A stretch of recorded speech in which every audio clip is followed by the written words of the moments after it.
दोस्तों नमस्कार, स्वागत आप सबका एक छोटी सी वीडियो में। लेकिन ये जानकारी आपको कई आपके वहम या कई आपकी सोचने के शक्ति शायद तेज कर दे, या ऐसा कुछ हो जाए कि जिससे आपको पता चले कि वाकई किसी पर्टिकुलर जगह पे सिर्फ एक ही दुकान का होना, एक ही सब्जी मंडी का होना, एक ही बस का होना, एक ही गाड़ी का होना, या एक ही पर्सन का होना, मतलब होता है ना कि वो तानाशाही रवैया जो है वो पैदा कर देता है। तानाशाही रवैया अगर ना भी हो तो कहीं ना कहीं आपको सुविधाएं वो नहीं मिलेंगी जो मिलनी चाहिए या जो बाकी लोगों को मिल रही हैं। कंपटीशन में हमेशा सुविधाएं अच्छी मिलती हैं, बेहतर मिलती हैं। और कहीं किसी भी चीज की अगर एक ही दुकान है, एक ही शॉप है, तो आपको वहां वेट करना पड़ेगा। दुकानदार का मतलब जो भी व्यवहार है वो आपको झेलना पड़ेगा। और मतलब वही है कि आपको वो चीजें की वो क्वालिटी नहीं मिलेंगी जो मिलनी चाहिए। तो ये चीजें हर जगह अप्लाई होती हैं, सरकार पे भी अप्लाई होती हैं और हर सेक्टर में हर चीज पे अप्लाई होती है। चाहे कर्मचारी पे ले लो या आप उपभोक्ता पे ले लो या किसी भी चीज पे ले लो, आपको ये चीज महसूस होगी। देखो, सिंपल सी बात है, आप ऑनलाइन गाड़ी जब आप कहीं जाते हो, बुक करते होगे, तो आज के दौर में बहुत सारी ऑनलाइन कंपनियां हैं, जैसे ओला है, उबर है, इन ड्राइव है, उसके अलावा फिर बिलू स्मार्ट करके भी हैं। तो बहुत सारे प्लेटफॉर्म हैं, सब अपने अपने मतलब ये दिखाते हैं भाई हम इनसे बेहतर सर्विस दे रहे हैं, हम इनसे बेहतर सर्विस दे रहे हैं। तो ये अगर सोचो सिर्फ एक ही कंपनी हो, सिर्फ ओला हो या सिर्फ उबर हो, तो यार अच्छी भी वही है, बुरी भी वही है। मतलब जो वो चाहेंगी, जैसी वो सुविधा देंगी या जैसी वो दे सकती हैं, फिर वही देंगी। तो मैंने ये देखा, जब दो तीन कंपनियां होती हैं, दो तीन चीजें होती हैं, दो तीन मार्केट में जब कंपटीशन बढ़ता है कंपनियों का आपस में, तो उसमें एक बेहतर प्रोडक्ट निकल के आता है, एक बेहतर रिजल्ट निकल के आता है, जो आपको हमें उपभोक्ता को मतलब मिलता है, मतलब एक अच्छा प्राइस। और सिर्फ एक ही कंपनी होगी ना तो भाई मनमानी होगी, वो जो चाहेगी वो करेगी, और आपको मतलब लेना तो लो, नहीं तो जाओ। और उनको कोई फर्क नहीं पड़ेगा, क्यों? उनके पीछे लाइन लगी पड़ी है ग्राहकों की। यही सिचुएशन मेरे को आज देखने को मिली। 15 अप्रैल का दिन है, 15 अप्रैल 2024, सुबह के बजे हुए 11। 2 दिन बैंक बंद थे, सेकंड सैटरडे और संडे का दिन था, पिछले 2 दिन तो बैंक बंद थे। आज बैंक खुले हैं और भाई पैसों की जरूरत थी, तो कोई 20,000 रुपये, 30,000 रुपये मतलब निकलवाने थे, उसके लिए हमें बैंक जाना था। अब मैं जाता हूँ बैंक आज, ये सोच के कि भाई जल्दी निकलते हैं क्योंकि बैंक में मिलेगी भीड़, 2 दिन बाद में बैंक खुल रहे हैं। तो आज सोमवार का दिन, हम 9:30 बजे बैंक पहुंच गए। 9:30 बजे हम बैंक पहुंचे, इसके पीछे भी एक रीजन है दोस्तों। मैं आज से 3 महीने पहले गुड़गांव में गया था एक बैंक में जॉब के लिए। तो उन्होंने कहा था कि आपको सुबह 8:30 बजे बैंक पहुंचना होगा। वो कुछ लोन वोन का काम था, उसके लिए उन्होंने मेरी हायरिंग, मतलब मैं हायरिंग के लिए गया था, तो उन्होंने बताया 8:30 बजे आपको जो है बैंक पहुंचना पड़ेगा। मैं ऐसा सोचता हूं कि यार बैंक तो 10 बजे खुलता है, पर बैंक 10 बजे पब्लिक के लिए खुलता है, कस्टमर के लिए खुलता है। बैंक कर्मचारी तो पहले आ जाएंगे ना, सिस्टम भी ऑन करना पड़ता है, सारा लेखा जोखा भी होना पड़ता है। ऐसा तो है नहीं कि 10 बजे बैंक खुला और आप भी घुसे और बैंक कर्मचारी भी घुसे और सब चीजें अपने आप ही चालू है। तो वो सब चीजें सिस्टम चालू करना पड़ता है और उसमें टाइम भी लगता है। तो भाई हुआ यही कि भाई आज हम 9:30 बजे पहुंचे और ये बैंक है। बैंक की वीडियो मैं आपको दिखा रहा हूँ, छोटी सी क्लिप है, इसमें आप देखोगे कि साहब है वो बैंक को जो है खोल रहे हैं, बैंक का ताला खोल रहे हैं। बैंक का ताला खोल रहा है 9:55 के बाद, 9:55 के बाद। तो मैं सोचा यार ये तो बैंक बिल्कुल ही समय पे खुला, चलो कोई बात नहीं, हमें इससे कोई परहेज नहीं भाई, आप समय पे खोलो। लेकिन जनता जनार्दन का काम हो जाना चाहिए, जनता का काम हो जाना चाहिए, उसको सिर्फ वही चाहिए। ये मैंने देखा, बाकी दुनिया में कुछ भी हो रहा हो, जनता जो है उसका काम हो जाए, उसका काम बन जाए, बाकी लोगों को किसी से कोई परवाह नहीं, किसी के कोई मतलब नहीं। चाहे बैंक घाटे में चल रहा हो या फायदे में चल रहा हो, बैंक में लाइट हो ना हो, कोई बात नहीं। बैंक खुलता है 10 बजे, फिर हम अंदर चले जाते हैं और हमारे जैसे और भी बहुत सारे लोग थे वो अंदर चले जाते हैं।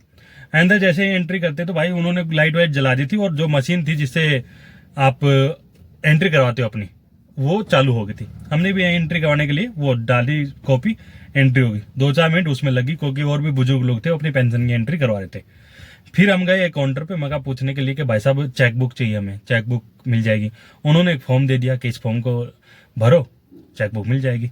तो मैं पूछा कि हम उससे निकलवा लेते हैं तब तक, तो उससे फॉर्म भरा, मतलब पर्ची से जो निकलवाते हैं वो पैसे निकलवाने के लिए हम लाइन में लग गए। अब होता क्या है, बैंक खुले को हुए हैं 10 मिनट, 10:10 हो गए, बैंक की लाइट चली गई। जिन भाई साहब ने हमें मतलब वो कागज दिया था, ओ सॉरी एक फॉर्म दिया था चेकबुक के लिए, वो भाई साहब जा रहे हैं फिर जनरेटर ऑन करने। आवाज आती है, जनरेटर ऑन होता है। जनरेटर ऑन होता है, आवाज आती है, जनरेटर चल जाता है, लाइट आ जाती है, फिर काम चालू हो जाता है। काम चालू ही है क्योंकि सिस्टम सारा ऑन था। ऐसा तो नहीं लाइट गई एकदम से बंद हो जाता है। 2-4 मिनट, 10 मिनट, 15 मिनट, आधा घंटा का उनका बैकअप होता है। तो भाई लाइन में लगे रहे, काम होता है। 5 मिनट बाद में फिर बस जनरेटर में फॉल्ट हो जाता है, जनरेटर खराब, अब लाइट नहीं है बैंक में। बैंक खुले को हो गए 14-15 मिनट, बैंक में लाइट नहीं है। ऊपर से पिछले 2 दिन से जो है बैंक बंद था, और बैंक के अंदर भीड़ है काफी, क्योंकि लोग आगे भाई सबको पैसे जरूरत है। पिछले 2 दिन से बैंक बंद था। उस बैंक के खाते बताता हूं मैं आपको, जितनी उस गांव की पॉपुलेशन है, 5,000, 4,000, 6,000, उन सभी पॉपुलेशन के खाते उस बैंक में। बूढ़े, बुजुर्ग, महिला और छोटे बच्चे, सबके खाते, उन खाते सबके हैं भाई आज की डेट में। छोटे बच्चे स्कूल में जाते हैं तब भी उनके खाते हैं, बुजुर्गों के खाते हैं, महिलाओं के हैं, युवाओं के तो हैं ही हैं। खाते सबके हैं आज की डेट में। जैसे आधार कार्ड सबका है तो खाते भी सबके हैं। तो जितने उस गांव की पॉपुलेशन है सबके खाते हैं उस बैंक में। दूसरा, उस गांव में 3 स्कूल है, एक 5वीं तक का और 2 स्कूल है 12वीं तक के, उनके भी खाते उस बैंक में। क्योंकि भाई चाहे बच्चा दूसरे गांव से आ रहा हो या आसपास से आ रहा हो, कॉलोनी से आ रहा हो, लेकिन खाता उसी बैंक में होगा, क्योंकि स्कूल वालों ने सब उसी के जो खाते खुलवा रखे हैं। स्कूल के सारे खाते उसी बैंक में। तो खातों की भरमार है, कोई खाता चेंज नहीं करवा सकता, कोई खाता बदलवा नहीं सकता। खाता एक भी कम नहीं हो रहा, खाता बढ़ ही रहा है। तो पैसों का लेन देन भी बढ़ रहा होगा, लेकिन सुविधाओं के नाम पे कुछ नहीं। 10 मिनट हुई थी, 12 मिनट हुई थी, पहले लाइट चली गई, कोई बात नहीं भाई, लाइट तो चली जाती, कहीं से भी चली जाती। उसके 5 मिनट बाद में जब जनरेटर ऑन करते हैं तो भाई जनरेटर भी फॉल्ट हो जाता है। उनका इन्वर्टर जो है जनरेटर वो खराब हो गया। अब वो फोन कर रहे हैं मैकेनिक को, मैकेनिक बोला मैं 2 घंटे में आऊंगा। मैनेजर साहिबान बात करती है, वो बोलती है हमें जरूरी है और आपको आना पड़ेगा और जल्दी आना पड़ेगा, लाइन लगी हुई है, भीड़ लगी हुई है, पिछले 2 दिन बैंक बंद था, तो आपको आइए, जल्दी आइए। वो अपनी तरफ से पूरा फोर्स करी थी कि भाई सामने वाला पर्सन जल्दी आ जाए। तो ये चीज मैंने देखी। फिर उसके बाद में जो कैशियर काउंटर पे जो पर्सन बैठे थे साहब, वो उठ के चले गए। लाइट नहीं भाई, उठ के चले गए, वो भी अंधेरे में काम नहीं करेंगे। फिर मैनेजर साहिबान आती हैं, वो बोलती है कि सर आप पैसे ले मत, मतलब जमा मत करो, निकाल तो दो। जो निकलवाने के लिए आए हैं उनको जरूरी होगा, उनको पैसा चाहिए होगा, तो निकाल दो, जमा मत करो। जमा जब कर लेना जब लाइट आएगी, क्योंकि जमा तो 2 दिन बाद में, 1 दिन बाद में हो जाएगी, जब भी काम चल जाएगा। जमा किसी दूसरी ब्रांच में भी हो सकता है, नहीं निकलेगा तो यहीं से ना, तो आप निकाल दो। तो उन्होंने मोबाइल की लाइट जलाई, मोबाइल की लाइट में, मोबाइल की रोशनी में वो पैसा निकाल लेते। ये हालत थी एक बैंक की, दिल्ली के अंदर जो गांव है उसकी। हालत क्यों नहीं सुधर रही? क्योंकि खाते घट नहीं रहे, बैंक कहीं ना कहीं फायदे में चल रहा है। बैंक अगर नुकसान में चल रहा हो या बैंक फायदा नहीं दे रहा हो, तो बैंक के अंदर मतलब काम हो, खाते बढ़ाने के लिए कुछ ना कुछ तो हो। दूसरा, अगर उसी गांव में 1-2 बैंक और भी आ जाए, या वही भाई बैंक के कहीं मार्केट में हो, कहीं शहर में हो, तो उसके अंदर सारी सुविधा देखने को मिलेंगी। उस सुविधाओं का अभाव इसलिए है क्योंकि वो अकेला बैंक है। अच्छा चल रहा है तब भी वही है, बुरा चल रहा है तब भी वही है। तो आप समझ पा रहे हो, जो तानाशाही जो होती है, जो खराब रवैया होता है, वो इसी वजह से होता है। कहीं भी देख लो, किसी भी मार्केट में देख लेना, अगर किसी पंचर वाले की कोई एक ही दुकान खोली होगी, वो अपना वही रेट लगाएगा भाई, जो उसने बोल दिया, वो कम नहीं करेगा। आपको भरवाना तो भराओ, नहीं तो पैदल घसीटो अपने वाहन को। मार्केट में किसी भी चीज की, कपड़े की दुकान अगर एक ही दुकान है, तो भाई साहब उसकी तानाशाही होगी, वो एक ही रेट लगाएगा जो उसको मन करेगा। आपको लेना तो लो, ना तो मत। तो ये मैं आपको बता रहा हूँ कि भाई साहब कंपटीशन जहां होगा, जहां 4 दुकानें एक ही चीज की एक साथ होंगी, वहां क्वालिटी भी मिलेगी, क्योंकि आपस में कंपटीशन है। क्वालिटी नहीं बेचेंगे तो दुकान बंद, फिर आपको किराया भी निकालना, अपना खर्चा भी निकालना, नौकरों का खर्चा भी निकालना। दूसरा, क्वालिटी में बढ़िया मिलेगा, रेट में भी बढ़िया मिलेगा। आपके बगल में दुकान खुली हुई है, आप 100 रुपए की चीज बेचोगे, वही चीज वही क्वालिटी दूसरा अगर 90 में बेचेगा, तो आप 100 में नहीं बेच सकते, आपको भी 90 में बेचना पड़ेगा या 85 करना पड़ेगा। तो ये मैंने चीज देखा कि भाई साहब अगर एक ही चीज होती है एक ही जगह पे, तो उसकी तानाशाही होती है। मार्केट में कहीं भी चले जाओ, मॉल में एक ही चीज की, मतलब एक सामान जो है, जूते कह लो, मतलब एक मॉल में चले जाओ, जूतों के मतलब अलग अलग जो ब्रांडिंग है, जैसे भाई एडिडास है, नाइका है, रिबॉक है, ये सब चीजों की एक लाइन में शॉप होंगी। तो ऐसा नहीं है कि भाई सिर्फ नाइका और भाई साहब हमारा जो मन करेगा हम ही बेचेंगे, या सिर्फ बाटा है तो भाई हमें हमारा जो मन करेगा हम बेचेंगे, हमारा जो रेट होगा वही होगा। नहीं, कंपटीशन है, सबको बेहतर भी बेचना पड़ेगा, अच्छा भी बेचना पड़ेगा, और ठीक दाम पे, जो जेन्युइन मतलब एक ना जेन्युइन प्राइस जो होता है उस रेट पे आपको बेचना पड़ेगा। तो कंपटीशन जब होता है ना, चीजें अच्छी निकल के आती हैं, और ये अच्छी चीजें उपभोक्ताओं के लिए, कस्टमर के लिए बहुत अच्छी हैं।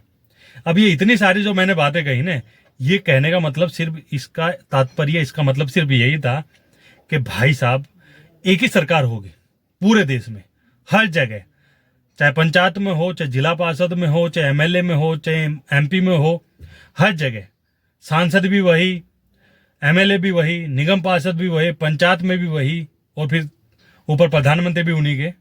क्या लगता है तानाशाही होगी? जी हाँ, बिल्कुल होगी, क्योंकि सब कुछ उसके का है, नीचे से ऊपर सब कुछ उसका। आवाज कौन उठाएगा, उनके खिलाफ बोलेगा कौन, सवाल कौन उठाएगा? तो मिला जुला होना बहुत जरूरी है। जब तक आपको मेरी जरूरत है, मुझे आपकी जरूरत है, हमारा आपस में तालमेल होगा, मैं आपसे रिस्पेक्ट के साथ प्यार से बात करूंगा। जब तक मेरा दुनियादारी बढ़िया चल रही है, मेरे पास पैसा है, मौज है, मैं आपको जानू तक करनी है, मतलब मैं बिल्कुल भूल जाऊंगा यार आप कौन हो, कहाँ से हो, ठीक है ना। तो आदमी की जरूरत तभी पड़ती है जब आदमी को पता चलता है इसके बिना मेरा काम नहीं चलेगा। समझ पा रहे हो आप? समझ सकते हो, आप समझदार हो तभी मेरी वीडियो देख रहे हो, तभी आप मेरे को फॉलो कर रहे हो। तो यहाँ तक वीडियो देखने के लिए आप सबका धन्यवाद। Thank you for watching. तानाशाही रवैया जो है खत्म करना है, कम करना है, तो हमेशा उसको फॉलो करो जो आपके साथ, जो आपके लिए बेहतर है, अच्छा है। भेड़ चाल में किसी एक का गुणगान ना करो। एक नापतोल जरूरी है सब चीजों का। आप दुनिया में आए हो, हजारों तरीके के लोग आपको देख रहे हैं, आप हजारों तरीके के लोगों को आप देख रहे हो, तो चीजों को समझो, सीखो। और एक होता है ना कि बढ़िया तालमेल, बढ़िया एक आपको तोल करना आना चाहिए, तुलना करनी आनी चाहिए, कौन बेहतर है, क्यों बेहतर है। Thank you.